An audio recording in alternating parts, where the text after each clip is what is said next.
Yeah. Yeah.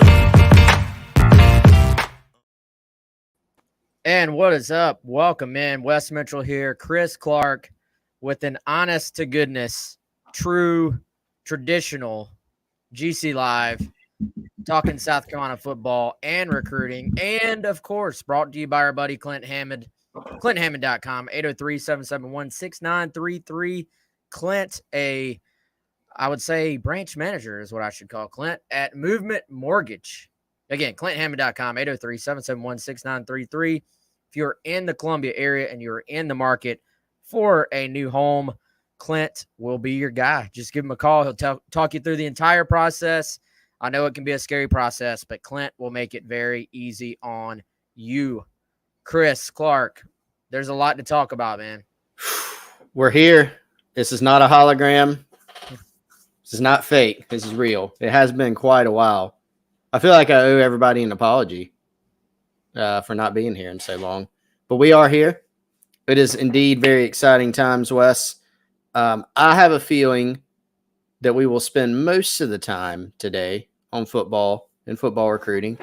Maybe some baseball that enters the picture, right, as Gamecock season has ended. Maybe some folks want to talk about that. But football and football recruiting, big weekend recruiting has heated up in terms of the activity. I know you and I yesterday spent a good part of the day and the evening covering the big second big recruiting weekend in terms of official visitors. 11 guys on campus over the weekend for official visits for South Carolina. Shane Beamer has issued, as of earlier today, a welcome home. We do not yet know publicly or officially who that is. Should be revealed at some point. I would think probably in the near future, but we'll see. So, yeah, a lot to talk about on the recruiting front as recruiting camps, official visits roll on this month. Yeah, and the way these things work, this thing's probably going to break as far as publicly while we're right here on the air. That's just how life works in sports media, which I don't know is going to make possibly part of it outdated already, because obviously if we already knew who it was, that's who we'd be leading with, that's who we'd be talking about. But as always, we'll let them have their moment and announce it themselves. But still plenty to talk about. And Chris, I want to at some point get into the freshmen arriving at South Carolina, as we reported earlier today on Monday. Essentially by Tuesday, the remainder of South Carolina's class will be on campus. So basically by Tuesday, the easiest way to say it is that the entire South Carolina 2023 signing class will be on campus, including a guy everybody's heard of in Nicholas Harbor. And I think kind of maybe, I don't know if we'll get into all of it today, but kind of reopens, I think, a little conversation about what roles those guys could play, as true freshmen. I think there's several guys in that group that could play other, beyond just like, I think Harbor and Vakari Swain are kind of the two everybody's circled, but I think there's some other guys that could maybe surprise in that group as well. So maybe we'll get into that. But I think we got to start with the 11 official visitors and the fact that South Carolina really, had a successful weekend with those guys. We did hear from 10 of them, D.D. Holmes being the one that we have not gotten a reaction from, the 4-star edge from D.C. But I'll give you the floor, Chris. Who would you want to start with? We broke it down into 3 categories on the 107.5 show. I thought that actually worked to give people context, but how do you want to start this one off, man? Yeah, let's actually do it that same way, if you're good with that. I think probably 3 tiers in this group. So let's start with the guys that I think South Carolina is maybe farthest down the road with, is probably how you could say it. So tier 1, and that means guys that South Carolina did a really good job with, and really heavy mutual interest between the two parties, prospect in South Carolina. B, had great official visits over the weekend, and C, seem pretty close to a decision in terms of their timeline. So in other words, they're not saying, I had a great trip, but now I've got, 3 other officials scheduled. and I'm going to wait until December or February to decide. These are guys that basically South Carolina, to boil it down, they're farther down the road with. So I'd probably put 3 guys, Wes, in that category. And so one would be Fred Johnson from the state of Virginia. This is a guy that I first saw for the first time at camp 10 days ago, June 2nd. It was the very first camp session of Shane Beamer's summer here in June. 6'3", 225 linebacker, high school wide receiver, plays both ways, plays some linebacker, plays some wide receiver, was listed up until today, Wes, as a 6'3", 195-pound wide receiver, but is indeed a 6'3", 225 linebacker. Really good-looking kid physically from what we saw in camp. And then we know, of course, he put up really, really good testing numbers in camp as well. 4.5 in the 40, 5.10.5 shuttle time was a 4.2, and again, 225 pounds, and has room, I think, to get even bigger. So it went from having him in camp, getting an offer on camp day after his performance, all the way to official visit. And that progressed very, very quickly. And Wes, I know you got a chance to talk with Fred after his visit yesterday, and it seems that things have continued to progress quite quickly for him. I know he mentioned the possibility of taking a Virginia Tech official later this month, but South Carolina appears to be in really, really good shape with Fred Johnson. So I'd probably start there, tier 1, Fred Johnson in there. There's a couple other guys too. Yeah, and it has just moved incredibly quick with Fred Johnson to this point. And, you know, I think it was kind of interesting even hearing him talk about the Virginia Tech official, not a guy that's taken a bunch of visits, not a guy that's kind of been through the process a ton, but he really, I don't know, man, he made it sound like I didn't end up plugging Virginia Tech official visit into his profile because he made it sound really up in the air about if that would even happen. So, you know, we'll certainly track that and see if it does. But South Carolina, you know, to their credit, man, it seems like, you know, is there a little luck in there too and getting him in? Maybe, you know, the timing of it. But he was sort of laughing about just how hectic the process has gotten very quickly. We always talk about that snowball effect.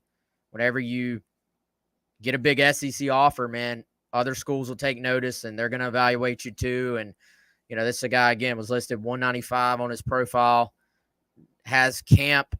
I think the important part of this, Chris, has camp verified, you know, 6'3.5", 225, 4.5 in the 40, 4.2 something in the shuttle. I mean, whenever you can verify these times, we really talk about this a lot, as that camp evaluation piece of everything.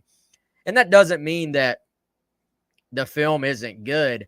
Sometimes it's a case of a guy just being under the radar, and then you circle, after you find him, you circle back to the film, you know. And I think for Carolina, if they can land him, this would be a case of, you have that true blue chipper in Wendell Gregory, you know, already committed to the class, strongly committed.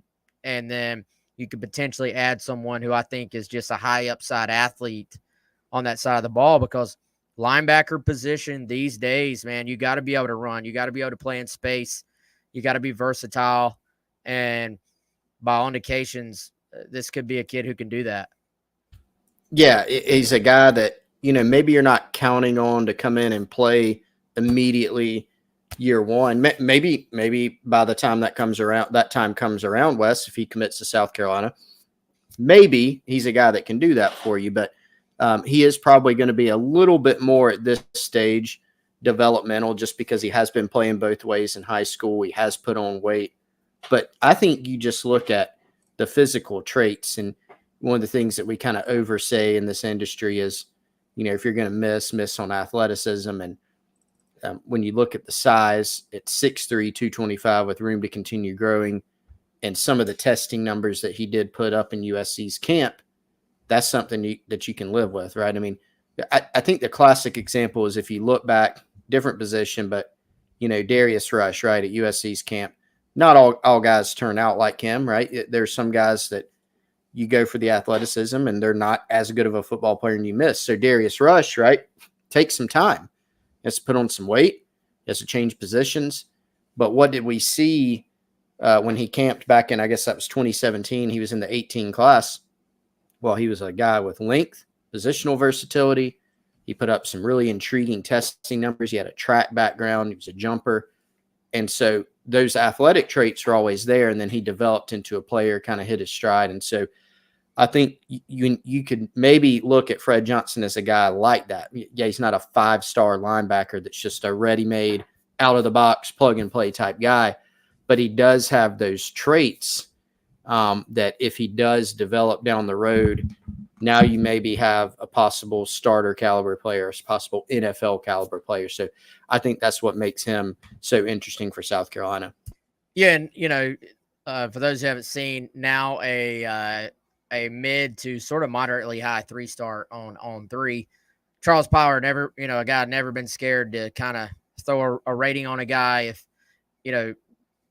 not based on offer list or anything else. He's going to have his own opinion on a guy. So that's kind of the starting point with Fred Johnson at this point.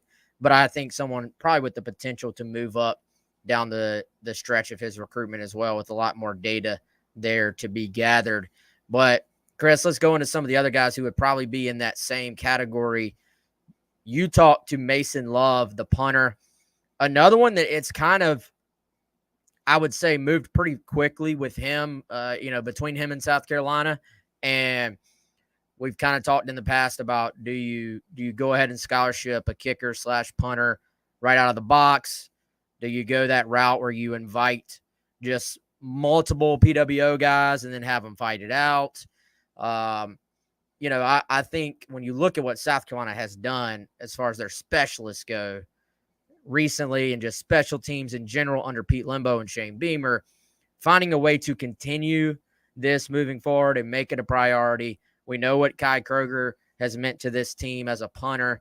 And, so I do think if you find the right guy, which South Carolina obviously seems to think they have with Mason Love, they gave him a scholarship. If you find the right guy, it does make sense to go that route. And punter, Chris, I actually think is a little bit easier to evaluate in terms of, are you going to scholarship this guy, than maybe kicker. Like, I feel like there's so much more from a mental standpoint to being a place kicker.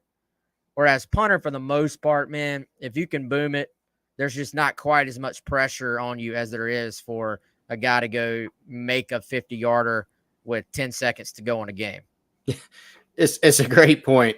And I remember this is a conversation that I'll go back to a lot just over the years. So Pete Lembo, his very first preseason media day, so this would have been, I guess, August of 2021.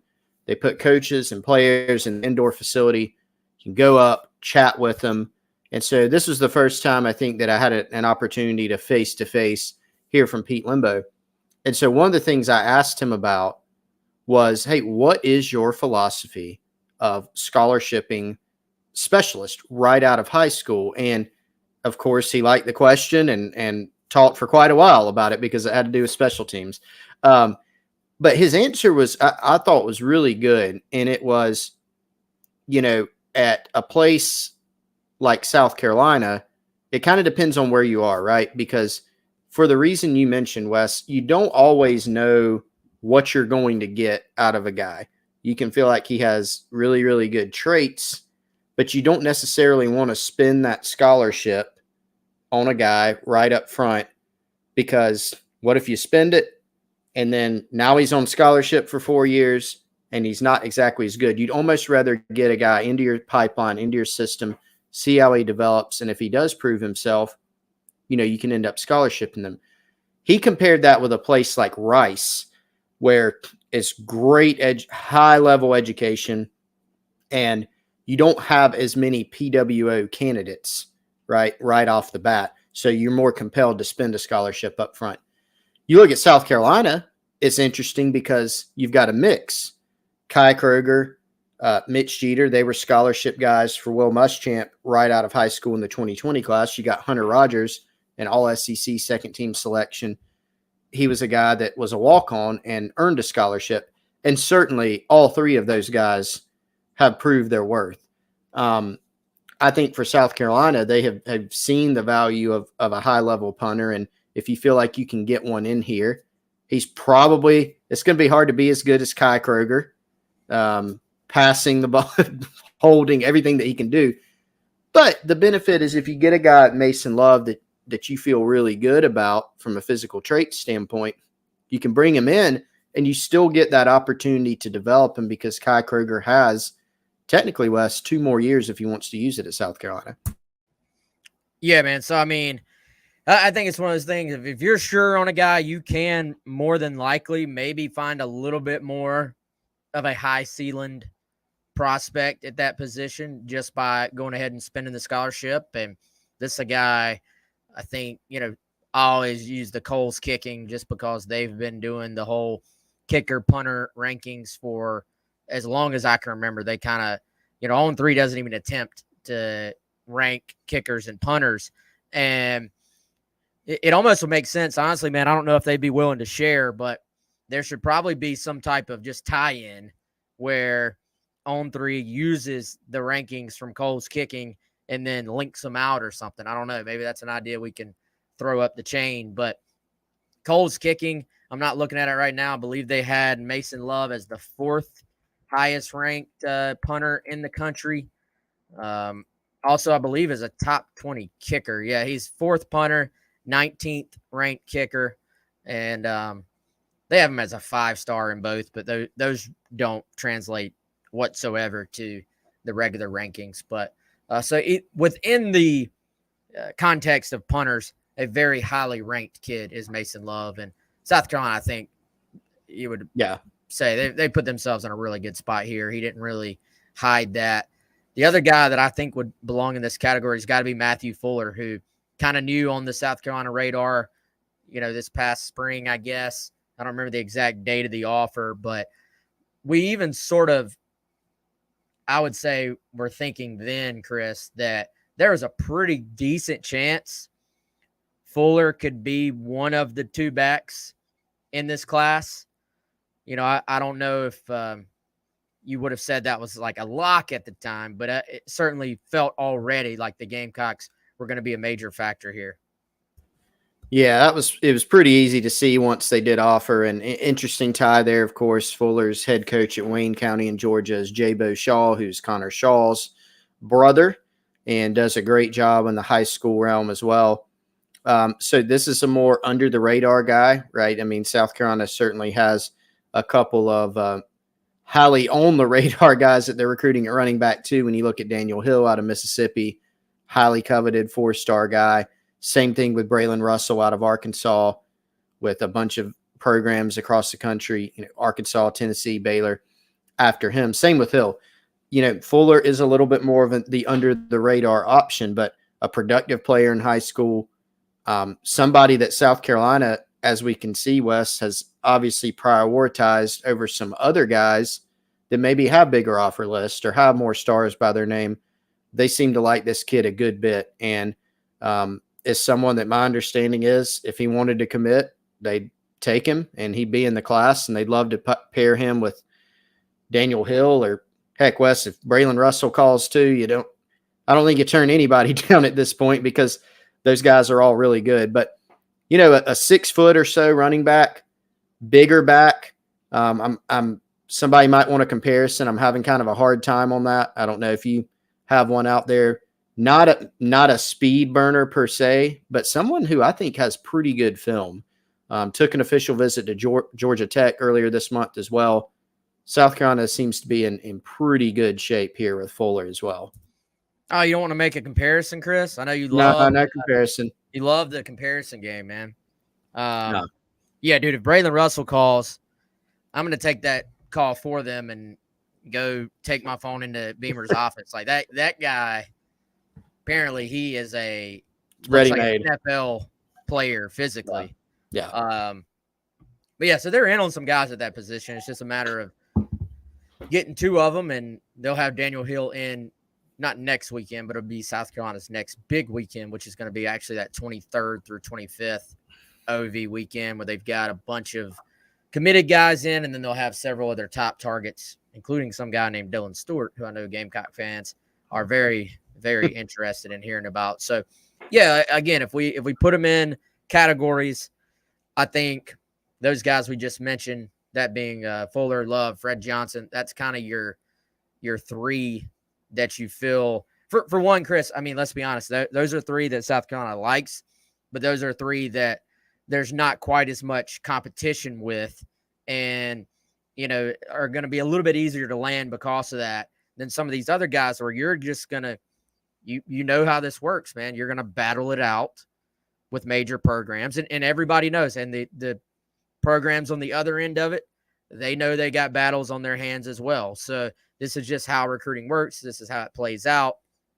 Let's go into some of those other guys, though. Some intriguing names too, Chris, in that some of these guys we were already very familiar with. And some of these guys, quite frankly, man, when I was trying to write up some preview stuff, I was like, I don't know who the favorites are here. Some guys, you already have a decent idea. Oh, well, they're going to have to beat this team and this team. Some of these kids, I was like, I just don't have a feel for them yet. Or you look at a guy like Caleb Harris, very low key as far as his recruitment goes, as far as not putting out information on his end. I mean, we were very lucky, I would say, to be able to get an interview with Caleb Harris, to be able to get an interview with Quintavious Johnson, who is an edge prospect out of the Atlanta area, because they just have not done a ton in terms of different interviews. I do think, at the very least, Chris, with some of these guys, we now at least have some context on who are you going against. I mean, yeah, you look at Quintavious Johnson, which another strange coincidence from this weekend. There's a lot of guys with the last name Johnson who were in this weekend, so you got to be specific. You had Quintavious, Fred, Nasir. So Quintavious Johnson, very intriguing prospect. You talked about him on the Insiders Forum. Former quarterback who he kind of chuckled. He was like, I outgrew my position. 6'5", 255, high upside, probably raw. I mean, he's only played a couple of years, but SEC defensive end prospect, I think. He looks it. I mean, he looks like an SEC freshman from all accounts at that size. And then you look at just the athleticism to go along with it. Yes, a raw player, but just really intriguing physical tools. And then a really intriguing recruitment because he was, a later bloomer. But now he's got, you look at the offer list, Wes, he just officially visited South Carolina. Next 2 weekends, Georgia and Tennessee, right? And we'll see how those programs' boards stack up at edge. We'll see how South Carolina's board stacks up at edge. We know they have Dylan Stewart. He's the guy, but they have plenty of others too, right? So Quintavious Johnson is someone where the visit went very well, according to the feedback he gave us, according to other feedback that we gathered. It went really well, but it's simply just too early because of where he is with his recruitment to know for sure how it's going to take shape. We think South Carolina is going to be in there at the end, whenever that is. We don't know when the end is. We don't know which other programs will emerge. We don't know how these next 2 weekends will go with official visits or how those boards will set up for those programs. So just kind of a new name to not file away, but to monitor very closely, but still hard to tell exactly, what the pecking order is or will be even in the next couple weeks. Yeah, and I think your point about the other board, where does Georgia have him on their board? To a lesser extent, where does Tennessee have him on their board? Kind of how do these things play out? I would imagine, based on the feedback we've heard, this is a guy, it sounds like South Carolina likes him enough, that they would love to have him. Now, again, we'll see what plays out at that position for South Carolina too. Let's just keep flying through some of these guys, Chris. Well, I mentioned Caleb Harris, so let's not get away from that. Another just quiet kid, I think, as far as doing interviews and stuff, but Auburn heavily involved. Questions about how much Auburn is pushing here. South Carolina obviously involved enough to get the OV. Torian Gray kind of has been quietly working him for quite some time from what he told you, from what Harris told you. But is Georgia Tech involved here. Is that right? Yeah, Georgia Tech has some involvement. Looks like he may go take an official visit to Georgia Tech this month. I know he's been on campus at Auburn as well. Another one that, this was the first visit, ever that he's taken to South Carolina. So it went extremely well. But let's see, again, how are things going to shake out? Does he take any other visits? What is his surefire timeline? I don't think he's really, really firmly nailed one down in terms of, hey, I want to definitely be committed by, say, July, right? He has a general idea, but we need to see what the timeline is. Does he go any other places? And then how are things shaping up with South Carolina? But yeah, this is a guy that's more of a safety nickel prospect for Torian Gray, and seemed to go pretty well there, Wes. So he's in that tier. I think what were our let's establish our three tiers that we had, right? So number one was guys that South Carolina has a great shot with, that they're down the road with, that seem closer to a decision. And then we had tier two was guys that, they've had on campus before, that they're still, they probably moved up, they helped themselves with. And then tier three is these guys we're talking about, right? Yeah. Nnamdi Aboko, talking about Caleb Harris, Quintavious Johnson, guys that have not been on campus, and we don't really know quite yet how their recruitment's going to progress. Yeah, not been on campus until this past weekend. Yeah. And or have just really not been deep into the process. I said earlier, I feel like Ogboku may have dropped by a spring practice, but I'm not positive. I think he came by and then they offered, but I need to go back and try to figure out if that is the case or not. But still, we're going to put him in that category because it's just not as sort of down the road in their recruiting process as a guy. Cam Michael, guy's a superstar. He's a blue chipper, 4-star guy, well-known. Georgia's heavily in it. South Carolina heavily in it. And, you look at like last week, Louis Solomon, a guy they're battling Florida State with, Georgia involved. They've had him on campus several times. And, let's go to another Torian Gray guy. And Chris, I would maybe put Malcolm Ziegler on the line for these two groups because they've been involved with him a little bit longer than some of these other guys. I think he was a early 2023 offer, maybe February-ish, has been on campus. This was like second or third time. This was his most clearly extensive look, I should say, at campus, hosted by Nick Imamori, another kind of bigger safety type. That's something they actually talked to him about was, hey, Torian Gray has done a phenomenal job developing a guy like Nick E. You could be the same at South Carolina. I'm very intrigued by this kid, man. I think he's got great tape. 4-star guy, could potentially be an early contributor. South Carolina, about to go to Notre Dame on an OV, going to go to UNC on an OV after that. And another one that fits this trend, I mean, this is the way the kids do it now. Take your OVs in June and then get this process out of the way. That's his plan as well. Yeah, and, I'd have no doubt that South Carolina helped itself a good bit this weekend. But again, those other official visits loom large. UNC, who's an in-state program, who you pointed out earlier today, they're, of course, making their own state a big, big priority under Mack Brown. And then you got Notre Dame, a school that has been involved here. And I just have, Wes, honestly, it's more of just a gut feeling.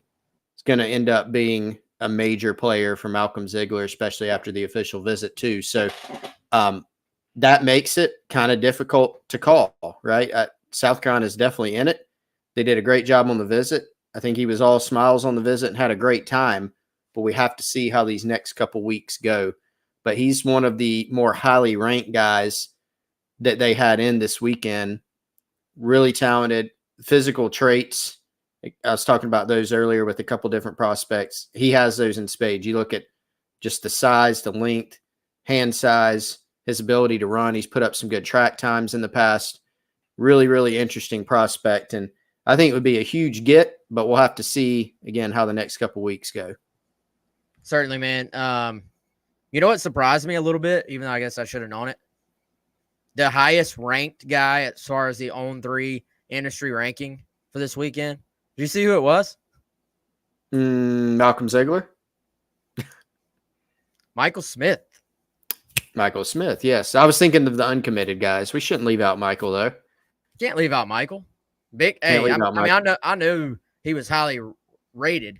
Yep. But if you said, hey, you can't look at it right now, who's the most highly rated guy on this weekend? I would have said Cam Michael, because I just feel like that's been a big boy recruiting battle. Georgia heavily involved, but and considered the favorite coming in. Obviously, South Carolina putting their foot forward this weekend. But Michael Smith, who the lone committed guy on campus this weekend, and no signs that there's anything to worry about there. He's pretty locked in with South Carolina. But let's see. I feel like, so Nasir Johnson, another guy that's kind of come a little bit out of nowhere for South Carolina, at least. 4-star guy. You get him on campus, but is more of like, hey, there's 4 or 5 teams that are heavily involved. They're all great programs. Percentage-wise, he even told you, Chris, Florida's on top right now. So percentage-wise, is South Carolina in position to land him? Probably not. So, we can kind of move on from that, I think, as far as this show goes.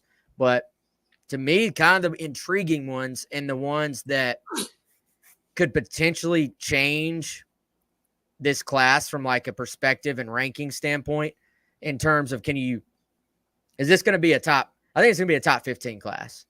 But if you're going to push this into like a top 7, top 5, I know they are right now. My point being to maintain that status as the class gets bigger. I think some guys like a Cam Michael, a D.D. Holmes, of course, you start looking a couple weeks from now, Daniel Hill, Dylan Stewart, Jonathan Paylor, they're actually in pretty good shape with all 3 of those guys. I think you're going to have to land a surprise or 2 along the way. And I think the fun part about recruiting and the thing that people kind of makes them follow it is always a guy or 2 that were like, hear good feedback about, here things went well. But then maybe it surprises you even just how big of a move a team is able to make in one weekend. Yeah, and I think D.D. Holmes might fall into that category. So the edge board, it's kind of I'm trying to think of the right word, because like unraveled isn't a good word at all, because they actually still have a chance to sign a really, really good edge class, right? It's just, I guess it looks different. It's like it's changed. It's evolved. That's probably the best word. It's evolved a little bit, because you've still got Dylan Stewart. He's your gem. He's your prize. And you still have every bit of a good shot that you once had to sign him, if not better. You got to survive that. But then you had a couple things happen recently. A couple guys from Georgia made commitments elsewhere that you were at least in the running with. Cam Fountain went out to Southern Cal for the first time, fell in love with it, commits there. Will that hold? No idea. Maybe it will. Justin Green commits to Georgia. Will that hold? Good shot of it, right? But let's see. He has a really good relationship with Sterling Lucas. But if those 2 hold, that kind of changes your dynamic a little bit there. So D.D. Holmes, another guy that we knew had an offer, Wes, and we knew he's from the DMV region where South Carolina has been very active, but we weren't tracking him as much as to say, okay, this guy's probably going to come in for an official, right? Well, he drops the top 6. South Carolina's in it. And now he's got an official visit schedule, which ends up happening this past weekend. He's another one that's a little bit tough to tell where it's going to go. We don't really know for sure where else he's going to go for official visits this summer, this season. The decision timeline, we heard some good feedback, not directly from him about the visit, but tougher to tell. But now, that's not a out of nowhere guy commit surprise, but it's a guy that has emerged a little bit more as of late that can end up being, if things work out, and if you land a guy of his caliber, he can end up being one of those pleasant type surprises that bolsters your class like you're mentioning. Definitely. And I think I look at edge and DB as kind of like they're in on a bunch of guys. I just don't quite know which way what direction is the ball going to roll down the hill, basically. So there is kind of a little bit of a snowball effect. If you get this guy, what does that do with the rest of the group? That's what makes it kind of difficult to, I guess, project at this point. It'll ultimately become clear, but just a little bit more difficult to kind of take hold of.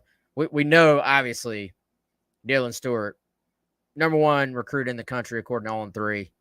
South Carolina, I imagine, feels similarly about him. And again, Chris, I'll just say it like this. I think South Carolina, we've said this before, but continue to have, like, this is not just old information being repeated. I believe we've it's been renewed that I think South Carolina is completely happy with where they're sitting with Dylan Stewart right now. Like, they're okay. Everybody can talk about Ohio State. They can talk about Georgia. They can talk about whoever else. I think South Carolina is actually very happy with their current position. Yeah, I think they feel okay about it. And you also bear in mind that you've got a late summer official still in the books. June 23rd, you're going to have almost all of your 2023 commitments in town to help you out. I'm sure the staff's got a great plan for who they're going to pair Dylan Stewart with on the team. That'll be interesting, Wes. Might have to have a contest for that.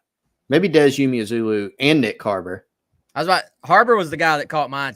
Was my first thought, but hey, Des, I'm with you. Maybe put them both. Yeah, a double team. So you've still got that. It's not like you've exhausted all your resources and shot your shot, so to speak, with Dylan Stewart. You've had him on campus more than anybody else in the country, and you still have that official visit to use. I think the interesting thing, Wes, will be, can they hold off everybody else? That's number one. And then what does that decision timeline look like? Because originally it was summer. Now he's talked about maybe pushing it to December. I don't want to say that'd be worse for South Carolina, but when it comes to Stewart and Daniel Hill, who's had some similar, Daniel Hill, the 4-star running back, he's had some similar, things to say recently too about maybe pushing it into the season. I think if you're South Carolina, you like where you sit right now. You'd like to survive the summer, and then you'd like it to be over at that point for a guy like Stewart and Hill. Yeah, you'd love for both those guys to commit for July 4th. I feel like, let's make it a party. Let's knock this thing out. But we'll see. We'll see if that kind of guys change as you know, man, they change their timelines all the time. So that could easily ease back towards them wanting to go ahead and make a little bit earlier decision. So we'll see. All right, before we close this thing out, I'm going to tell you about our friends at Liberty Tax. Overcome your taxiety. It is June 12th, so you probably don't have any taxiety. However, if you have not filed your taxes yet for this year we're in, then you probably should have some taxiety. Give our friends at Liberty Tax here in Columbia a call, 803-462-5576. They're going to help you through that process. And if your taxes were just a complete disaster this past year and you want to get a head start for next year, get a feel for maybe how you can make things a little bit easier on yourself, especially if you own a small business, then give them a call for that too, 803-462-5576. Shout out to our guy, Larry. They got 3 very convenient locations here in the greater Columbia area. Chris, speaking of Nicholas Harbor, in order for Nicholas Harbor to host someone on a visit, he's got to be on campus, and he officially is. So as we talked about earlier, literally, the entire 2023 signing class is expected in by Tuesday. Most of these guys are already on campus. Several guys trickling in. Harbor made it in this weekend. Orientation is Tuesday. Several guys actually that were not a part of that spring enrollee group, but our summer enrollees have actually already been on campus for like 3 weeks. But Chris, there's some guys in this group who I believe maybe the word needed is strong, but it would help Carolina if they come in ready. Not that you would say that for all these guys, but certainly there are some guys in this group that can make an impact this year. Well, and Shane Beamer has publicly said, we are going to have a true freshman at basically every position, I think was his quote, play this season. And some of those are kind of easy to figure out in terms of who they might be. Like he said, for instance, Marquis Anderson's going to play this season. So you look at the O-line and the situation there. You look at Nicholas Harbor, you figure, okay, even though this guy is not going to have a Jadeveon Clowney impact translating to the offensive side of the ball, you know, he's going to play in some capacity. But then you start, I think, Wes, looking at the other positions and where can a guy factor in at DB, like Bakari Swain, for instance? Which linebackers can see the field? So you look at Pup Howard, who's been on campus since spring, right? But there's some guys who are now entering later who I think are going to have a good chance to play. You got to remember last season, two of the guys who contributed the most in year one were Nick Emanwari and DQ Smith. Those guys didn't enroll until the summer as true freshmen. And one of them, in DQ Smith, playing a position that he had not played since 8th grade. He was a high school quarterback. So it's possible to do it. And I think when you look at some of the guys that they had on campus since spring ball, since January, and now some of the guys that are now going to be enrolled, there's some guys in that mix that have a really good shot of playing in year one. Different tiers to that too, right? But several guys from this class I think are going to see time. So not that this is a new conversation, it's actually the opposite of that. But as with anything, opinions change, thoughts evolve, et cetera, et cetera. June 12th, I'll ask you like this. What do you think is the realistic expectation for Nicholas Harbor as a true freshman as we sit here right now? Now, Chris, I'm sitting here thinking, you know how we always start to get that feedback a few weeks into summer workouts? I can't wait to hear what the feedback is on Harbor. Is it, hey, this guy catches the ball way more naturally than we thought. Like this guy, is definitely going to impact the team, or, is it the other side of that?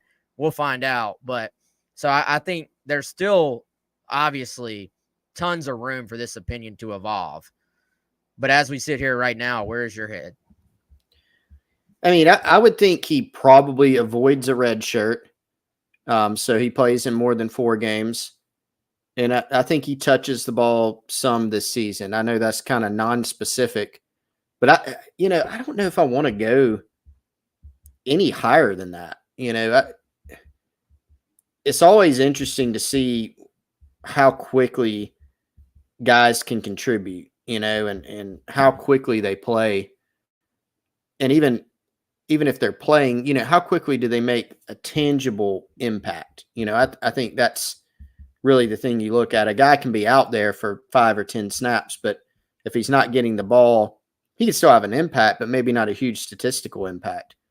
And Wes, remember Alshon Jeffrey, how highly ranked of a prospect he was.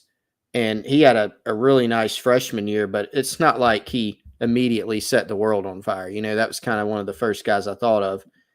Harbor is a totally different prospect than Alshon Jeffrey because he's just kind of this big, fast kid who Charles Power, you mentioned him earlier, head of On3 scouting and rankings, saw him at the Under Armour week last year, the All-Star game, and said, hey, he doesn't always catch the ball naturally, but he had less drops than some of the highly ranked actual receivers. So I think if I'm setting a very non-specific bar, I'm not going to say, oh, he has 10 catches in year one or he has 40 catches. I kind of set the bar as he makes some type of impact. He helps this team. He catches, he gets the ball some and he avoids the red shirt. And I don't know if I really want to go any higher than that, right now. Well, man, I think this is going to be fascinating because there's never been a guy to sign with South Carolina like this one. No. And so I was actually going back over some of the quotes from Curtis Fry, track and field coach at South Carolina, talking about, this is a generational person, generational athlete, and, the excitement level and coaching a generational guy and throwing out names like Usain Bolt and Carl Lewis. No biggie. Yeah, no big deal at all. And that's track, which is different than playing football, but tells you something here about the athleticism involved and obviously the speed. Well, the average fan, certainly not our folks listening on GC Live right now or our subscribers on Gamecock Central. I'm talking about the majority that is not the super inside the team educated fan, like the guy who maybe doesn't know who the offensive lineman is, but he knows who the quarterback is and the top receiver is. All they know is they've heard about this Nicholas Harbor guy, and he's a 5-star, and they're going to expect instant impact. Yeah. That's not really necessarily fair. Not at all. But I just wonder how much of that little buzz, how everybody second guesses everything in sports. How much of that will we hear early on? And I think even Shane Beamer, Chris, has been, I would say, pretty deliberate about obviously talking up Harbor and what he's all about, but mixing in, hey, is a true freshman, multi-sport. He did some receiver things, but he didn't just play wide receiver in high school. We got to be fair to him, but also that's something where there is some pressure on this coaching staff because of the way people react to things these days to use him correctly, I guess.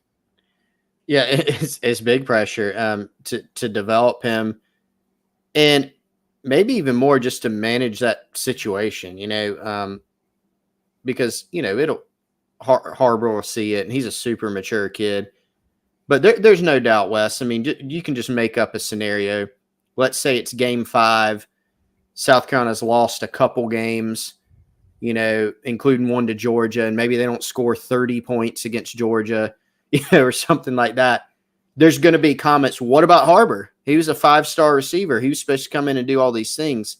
And again, that's why, like Jadeveon Clowney, when he was signed, you knew that he was a big-time prospect, but that also he could make an immediate impact, that it would translate very, very quickly. And there's some other guys that South Carolina's had in the past where that's been the case, whether it was expected or unexpected. Marcus Lattimore.